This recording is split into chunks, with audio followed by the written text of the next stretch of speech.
तो बताएगा पाकिस्तान की T20 टीम यंगस्टर्स पर मुश्तमिल थी, लेकिन कल 207 रन का टारगेट भी वो जो है डिफेंड नहीं कर सकी। कहाँ गलतियाँ हुई है कल की मैच में? देखें फैज़ान, गलतियां तो काफ़ी अरसे से हो रही हैं, लेकिन शायद उन गलतियों की निशानदेही नहीं की जा रही है।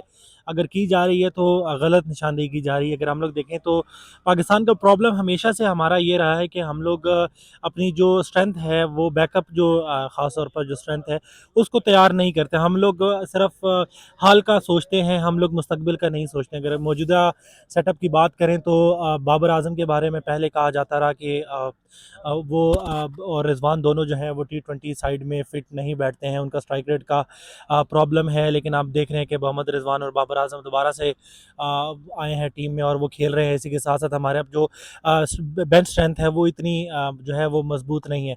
कल के मैच में गलतियां देखें, हम लोग अगर मुझे समझ में नहीं आती है कि आकिब जावेद जब पाकिस्तान टीम के कोच नहीं थे तो उनका बाबर और रिजवान के बारे में कहना था कि ये अगर अंडर 150 स्कोर हो तो ठीक खेल सकते हैं, लेकिन अगर 150 प्लस चला जाए तो ये दोनों सूट नहीं करते। लेकिन अब वही आकिब जावेद कोच हैं पाकिस्तानी टीम के, T20 साइड के, और बाबर आजम भी खेल रहे हैं उसी साइड में, और इसके साथ साथ रिजवान भी खेल रहे हैं। सिलेक्शन कमेटी का भी हिस्सा है। सिलेक्शन कमेटी के भी हिस्सा हैं। और पाकिस्तान क्रिकेट में हमेशा से ये रहा है कि जब किसी एक बंदे के ऊपर किस्मत की देवी मेहरबान होती है, कुछ ज़्यादा ही मेहरबान हो जाती है। अगर आप देखें मोहसिन नकवी की दो वजारतें जो है वो ओहदे अपने पास संभाले हुए हैं। आकिब जावेद आए, पहले उनको जो है वो सिलेक्शन कमेटी में डाला गया, फिर उनको वाइट बॉल का इंटरम कोच रखा गया, फिर अब जो है वो जस्टिन गिलेस्पी के साथ मामला हुआ। तो ऊपर से ऑब्वियस सी बात है, जब आपकी मैनेजमेंट में चीज़ें चल रही हों, तसलसल नहीं होता, तो टीम की कारकर्दगी के ऊपर भी इफेक्ट पड़ता है। जहाँ तक आपने मोहम्मद आमिर और इमाद वसीम की बात की, तो देखें मोहम्मद आमिर और इमाद वसीम को किस तरह लाया गया। दोनों का ना डोमेस्टिक खेलते हैं पाकिस्तान की, और सिर्फ पाकिस्तान की जो पाकिस्तान सुपर लीग है उसमें खेलते हैं, उसके अलावा कोई डोमेस्टिक मैच नहीं खेलते। वो फॉरेन लीग्स को तरजीह देते हैं। लेकिन हमने देखा कि उनको अचानक जो है वो T20 वर्ल्ड कप के लिए लेकर आया। ऑल्दो कि हमारे डोमेस्टिक में काफ़ी सारे ऐसे प्लेयर्स मौजूद हैं जो परफॉर्म कर रहे हैं, अच्छा परफॉर्म कर रहे हैं, लेकिन उनको साइड लाइन पर रख के आपने मोहम्मद आमिर और इमाद वसीम को रखा। उन्होंने वर्ल्ड कप खेला, वर्ल्ड कप के बाद इमाद वसीम कहाँ गया किसी को कोई पता नहीं है, आमिर कहाँ गया किसी को कोई पता नहीं है।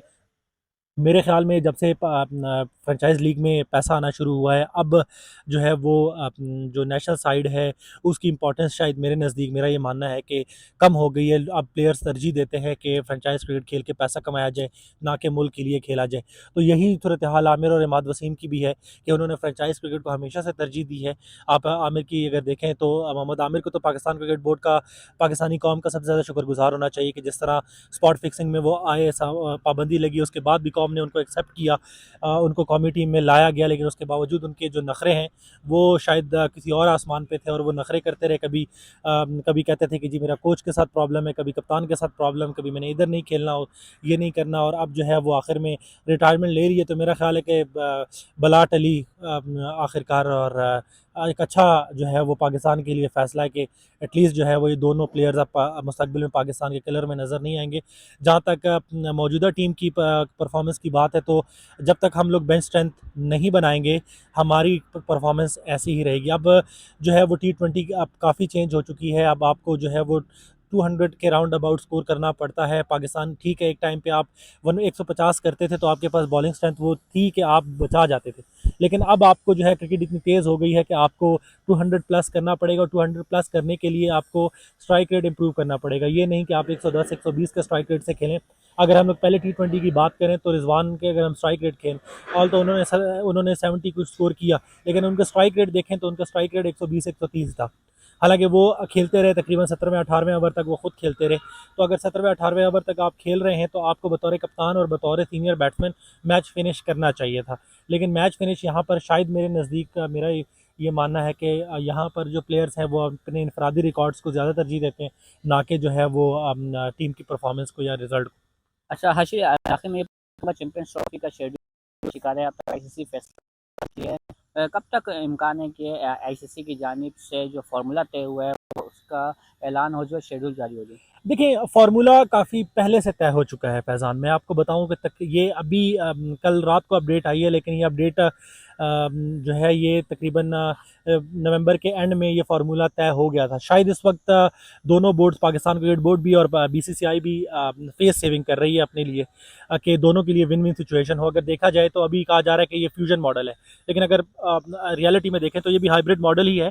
इंडिया वही अपने मैचेस दुबई में खेलेगा, पाकिस्तान, हाँ ये है कि पाकिस्तान ने किसी हद तक ये बात जरूर मनवाई है कि चूंकि अगले साल 2026 में इंडिया में T20 वर्ल्ड कप होना है, तो पाकिस्तान ने ये बात मनवाई है कि पाकिस्तान इंडिया में खेलने के बजाय कोलंबो में खेलेगा, और इसके साथ साथ पाकिस्तान को कोई जो है वो इजाफी रकम भी नहीं मिलेगी। तो उम्मीद की जा रही है कि अगले 24 से 48 घंटों में जो है वो आईसीसी बाज़ाब्ता तौर पर जो है वो इसका अनाउंसमेंट कर देगा, और जल्द ही जो है वो शेड्यूल भी हो जाएगा। और इस हवाले से 18 नवंबर को इस्लामाबाद में पाकिस्तान क्रिकेट बोर्ड का जो है वो बोर्ड ऑफ गवर्नर्स का इजलास बुलाया गया है, और इस हवाले से चैंपियंस ट्रॉफी की जो तैयारियां हैं, जो अब हमारे लाहौर और कराची के जो स्टेडियम की अपग्रेडेशन चल रही है, उसको फाइनल करने के लिए जो है उस इजलास में फैसले होंगे। और उसके बाद जो है वो तकरीबन मेरे नज़दीक ये है कि 18 से 20 तारीख तक जो है वो सूरत हाल बिल्कुल क्लियर हो जाएगी। नाम है वो कायदन ट्रॉफी छोड़कर जो है वो दुबई में जो T10 है वो खेलने चले गए। कोई प्लेयर जो है वो वेस्ट इंडीज़ फ्रेंचाइज क्रिकेट खेलने चले गए। जब आप अपने डोमेस्टिक को